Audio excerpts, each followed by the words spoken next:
I wake up at the dinner table. My fork is halfway to my mouth. The mashed potatoes are still steaming. My family sits around me. My mother, my father, my sister. They are all frozen. Mid-chew, mid-sentence. My father's hand hovers over his water glass. My mother's eyes are wide, fixed on something beyond me. My sister's mouth is open, a laugh caught in her throat. 3 hours. I know it has been 3 hours. The grandfather clock in the hall stopped at 7:17. It is now 10:17. No one has moved. No one has blinked. The air is still. Too still. I touch the brass key in my pocket. Its cold weight is a small comfort. My left arm still aches where the shadow thing clawed me last week. This silence feels different, heavier. I watch the steam rise from the potatoes. It curls, then stops, frozen in place, like everything else.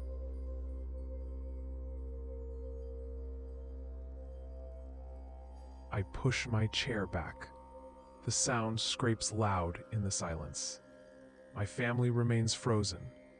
I walk past them. I am careful not to bump my father's hand. The mashed potatoes still steam, but the steam itself is still. I move into the hall. The grandfather clock reads 7:17. It has been 3 hours. I know this. My left arm aches. It is a dull throb where the shadow thing left its mark. I touch the cold brass key in my pocket. It grounds me. I head towards the kitchen. I intend to wash the dishes. The pantry door is ajar. I remember closing it earlier. I am sure I did. On the counter, the salt shaker sits upside down. I did not move it. I pick it up. I set it right. Underneath, a faint, swirling symbol is etched into the wood. It was not there before. I trace it with my finger. The wood feels smooth. Too smooth. This is not right. Nothing is right.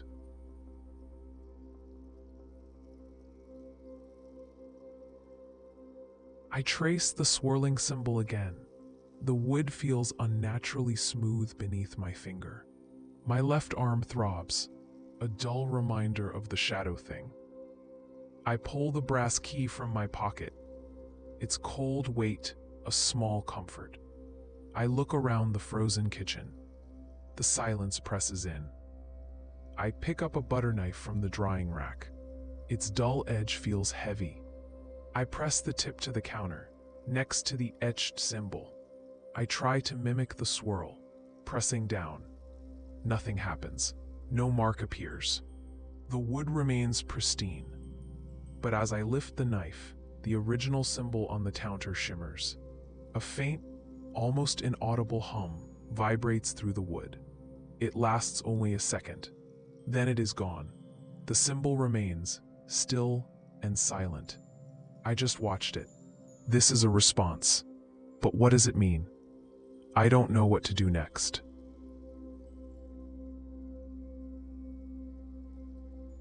The faint hum from the counter dies completely.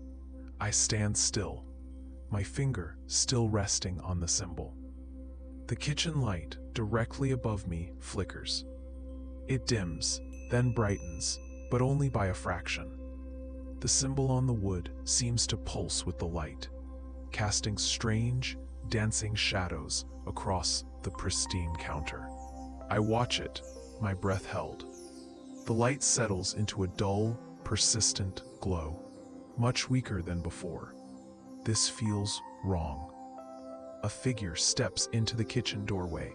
It is Mr. Henderson, our neighbor from 2 houses down.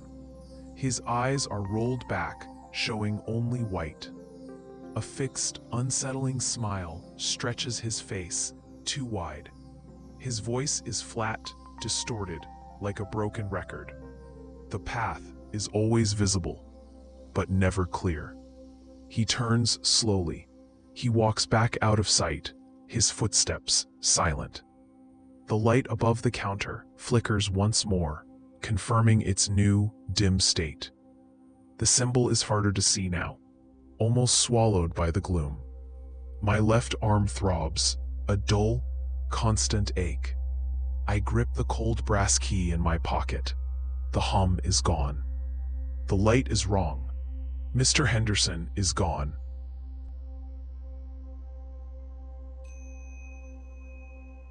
I stare at the dim symbol on the counter. Mr. Henderson's words echo. The path is always visible, but never clear. The dim light makes the symbol almost disappear into the wood grain. I press my finger against it again, harder this time. Nothing happens. I try tracing its outline, feeling for a seam or a hidden edge. My left arm throbs, a dull, constant reminder of the shadow thing. I pull the brass key from my pocket. Its cold weight grounds me. What if the path isn't on the surface? What if it's through it? I press the key's flat side against the symbol, pushing down with steady pressure. A faint, mechanical click sounds from deep within the counter. The wood panel directly beneath the symbol slides inward, smooth and silent. It reveals a small, dark recess. Inside, a single, tarnished silver locket rests on black velvet. My breath catches. This is it. The breakthrough is real. But as I reach for the locket, the kitchen light above me dies completely. The darkness is absolute, thick and sudden.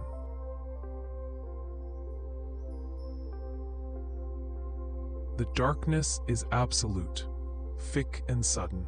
My hand freezes, inches from the tarnished silver locket. The cold weight of the brass key in my pocket feels sharper now, a small anchor in the sudden void. My left arm throbs, a familiar ache, but this new darkness makes it feel more vulnerable. I listen. The kitchen, moments ago filled with the hum of the refrigerator and the distant sounds of the house, is utterly silent. No, not silent. A faint, rhythmic tap, tap, tap begins. Coming from inside the recess, it's too soft to be the locket hitting the wood. It sounds like something small, hard, and deliberate.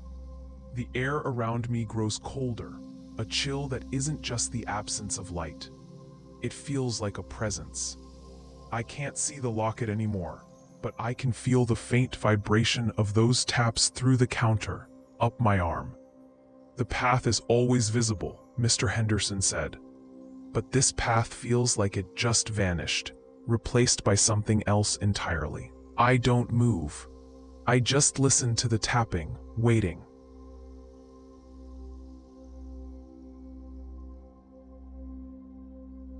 The tapping continues. Tap, tap, tap. It is steady. It is relentless. The cold deepens around me. My left arm aches.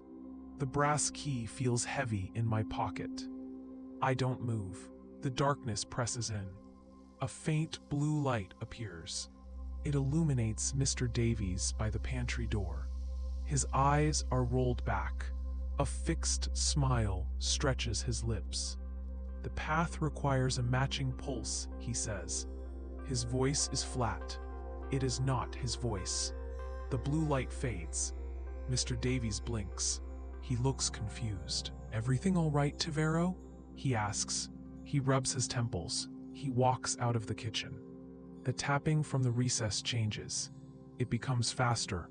Tap, tap, tap, tap, tap. The vibration intensifies. The locket is still hidden.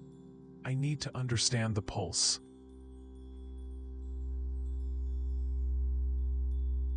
I press my palm against the cold wall of the recess. The tapping vibrates through my hand. It is a frantic rhythm now. My left arm aches, a dull throb mirroring the pulse. I close my eyes. I try to feel the pattern. Tap, tap, tap, tap, tap. I focus on the brass key in my pocket. Its weight grounds me. A faint glow emanates from the wall. It outlines a small, ornate locket embedded in the plaster. It wasn't there before. I reach for it. My fingers brush the cold metal. The tapping stops. The vibration ceases. Silence. A heavy, absolute silence. Then a new sound begins.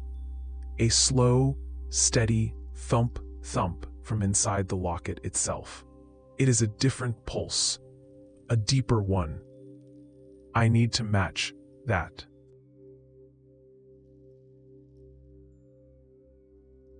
I focus on the locket, on the slow, steady thump, thump resonating from within. My own heart tries to match it. I press my thumb against the cold metal, gently, in time with the sound. Thump. I release. Thump. I press again. The faint glow from the locket brightens, then pulses with each beat of my thumb. The rhythm becomes easier, almost natural. My left arm still aches, a dull echo of the locket's beat. Then, with a final soft click, the locket's surface shifts. It doesn't open, but the ornate design seems to deepen, to draw inward. The thump-thump stops. The glow fades completely. Silence returns, but it feels different now. Not heavy, not absolute, but thin, like a stretched membrane. I touch the brass key in my pocket. It feels warm now, faintly vibrating. The wall where the locket is embedded is smooth again, but the locket itself remains, a dark, silent eye in the plaster. I know this quiet. It is only a pause.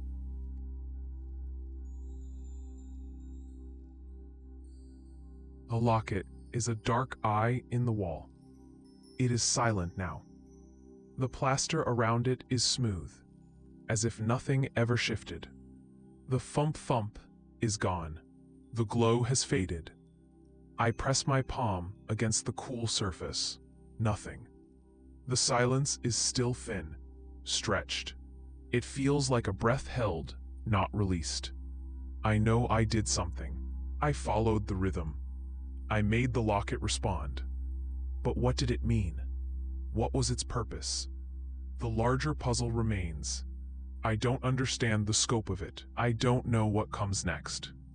My left arm aches, a dull throb beneath the sleeve. It reminds me of the cost of not knowing. I touch the brass key in my pocket. It is still warm, a faint vibration against my fingertips. This isn't an end. It's just a pause. A single piece moved, but the board is still vast.